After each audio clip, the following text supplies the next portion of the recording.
మహాశివరాత్రి పర్వదిన సందర్భంగా ఉమ్మడి నల్గొండ జిల్లాలోని శివాలయాలన్నీ కూడా తెల్లవారుజాము నుండే కిక్కిరిసిపోతున్నాయి భక్తులతో.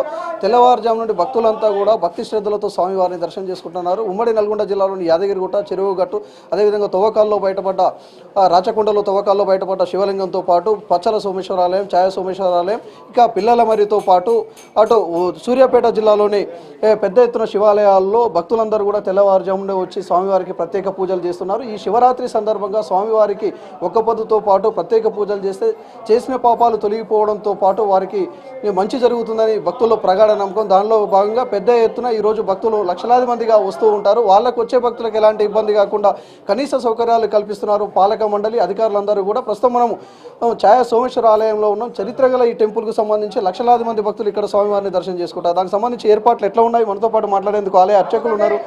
స్వామి, ఈరోజు ప్రత్యేకత ఏంటి? ఓం నమః శివాయ. శ్రీ శ్రీ ఛాయా సోమేశ్వర స్వామి దేవస్థానం అండి. ఈరోజు స్వామివారికి అత్యత్యన ప్రీతికరమైన మహాశివరాత్రి మహోత్సవం అండి. ఈరోజు తెల్లవారుజామున 3 గంటలకు ప్రధాన గర్భాలయంలో అభిషేకం కార్యం నిర్వహించుకొని అలంకరణ చేసిన తర్వాతకి మనకు యథావిధిగా అభిషేకాలు కూడా కొనసాగుతున్నాయి. బయటలో ఉన్నట్టు కూడా ఉపాలయము ఆత్మలింగ దగ్గర అభిషేకాలు కూడా కొనసాగుతాయండి. ఈరోజు మనకు ఉదయం 8 గంటలకే మహాన్యాసపూర్వక రుద్రాభిషేకం, అంటే మనకు పుట్టమన్నుతోటి శివలింగం చేసి మహాన్యాసపూర్వక రుద్రాభిషేక కార్యక్రమం నిర్వహించుకోవడం కూడా జరుగుతుందండి. మనకు రాత్రి వచ్చేసి శివపార్వతుల కళ్యాణ మహోత్సవం ఉంటుందండి. అనంతరము తలంబ్రాల సమర్పణ ఇవ్వడం కానీ మనకు లింగోద్భవ టైంలో కూడా అభిషేకం కార్యక్రమం యథావిధిగా కొనసాగుతాయండి.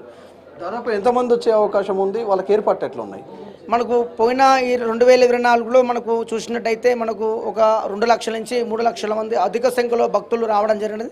మనకు ఈరోజు ఇది 300 ఏళ్లకు మహాశివరాత్రి త్రయోదశి రావడం చాలా ఎంతో విశేషమైన రోజు. మనకు 3 లైన్ల ద్వారా, ఒక లైను అభిషేకం లైను, విష్ణు దర్శనం లైను, మనకు ఉచిత దర్శనం లైను ఏర్పాట్లు కూడా చేయడం జరిగినది. మనకు 27వ తారీఖు నాడు ఉదయము అగ్నిగుండాల మహోత్సవం ఉంటుందండి. సాయంత్రము తెప్పోత్సవం, మనకు శివపార్వత కళ్యాణ తెప్పోత్సవం కూడా ఉంది. ఆ శివరాత్రి మహోత్సవాలు ముగియడం కూడా జరుగుతుంది. మనకు దేవాదాయ శాఖ, ధర్మాదాయ శాఖ వాళ్ళు మనకు ఎటువంటి భక్తులకు ఎటువంటి అసౌకర్యం కలగకుండా 3 లైన్ల ద్వారా ఏర్పాటు చేయడం జరిగినది. అనంతరము ఎవరైనా ఉపవాసం ఉన్నవారు వాళ్ళకు తీర్థప్రసాదం సాయంత్రం ఇవ్వడం కూడా జరుగుతుందండి. చాలా మంది వేల మంది, లక్షల మంది భక్తులు వస్తుంటారు. వచ్చే భక్తులకు ఎలాంటి ఇబ్బంది కాకుండా అటు పోలీసులు కూడా కట్టుదిట్టమైన చర్యలు చేపట్టారు. ఎంతమంది వచ్చే అవకాశం ఉంది? ఎట్లా పంపిస్తున్నారు క్యూ లైన్లో? అయితే ఈరోజు మహాశివరాత్రి సందర్భంగా అధిక మొత్తంలో భక్తులు దేవుని దర్శించుకోవడం జరుగుతుంది.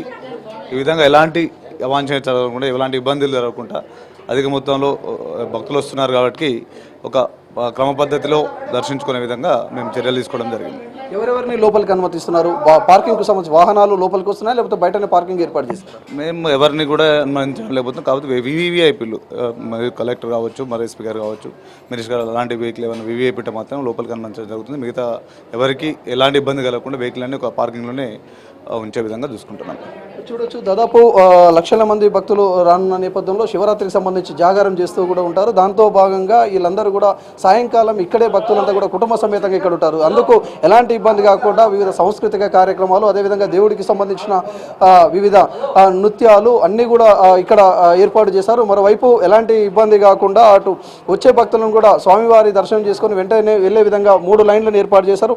అన్ని టెంపుల్లలో కూడా ఇదే పరిస్థితి. ఇక హుజూర్ నగర్ సంబంధించి మేళ్ల చెరువులో ఉదయాన్నే తెల్లవారుజామున మంత్రి ఉత్తమ్ కుమార్ రెడ్డి దంపతులు స్వామివారిని దర్శనం చేసుకున్నారు. ఇక నల్గొండ ఛాయ సోమేశ్వర ఆలయంలో జిల్లా కలెక్టర్ నీలా త్రిపాఠి ప్రత్యేక దర్శనం చేసుకున్నారు. ఇక వచ్చే విఐపీలకు, వివిఐపీలతో పాటు సామాన్య భక్తులకు ఎలాంటి ఇబ్బంది కాకుండా తాగునీటి సౌకర్యం అన్నీ కూడా కల్పించారు. మరోవైపు స్వామివారికి ఈరోజు ప్రీతికరమైన రోజు కావడంతో ప్రత్యేక పూజలు చేస్తూ ఉంటారు. ఇక అలంకరణకు సంబంధించి కావచ్చు, ఇతరులను కూడా బయటనే ఇంకా మరో గుడి ఉంటుంది ఇక్కడ. ఆ గుడిలో ప్రత్యేకంగా కూడా అభిషేకం చేసే విధంగా ఏర్పాటు చేశారు. ఈరోజు ఈ మహాశివరాత్రి సందర్భంగా అటు టెంపుల్లో అన్ని అంటే లైటింగ్తో పాటు అద్భుతమైన మొత్తం కూడా అద్భుతంగా కూడా తీర్చిదిద్ది వచ్చే భక్తులకు ఇబ్బంది కాకుండా అన్ని చర్యలు చేపట్టారు అటు అధికారులు, పాలక మండలి. ఇది శివరాత్రికి సంబంధించిన అప్డేట్.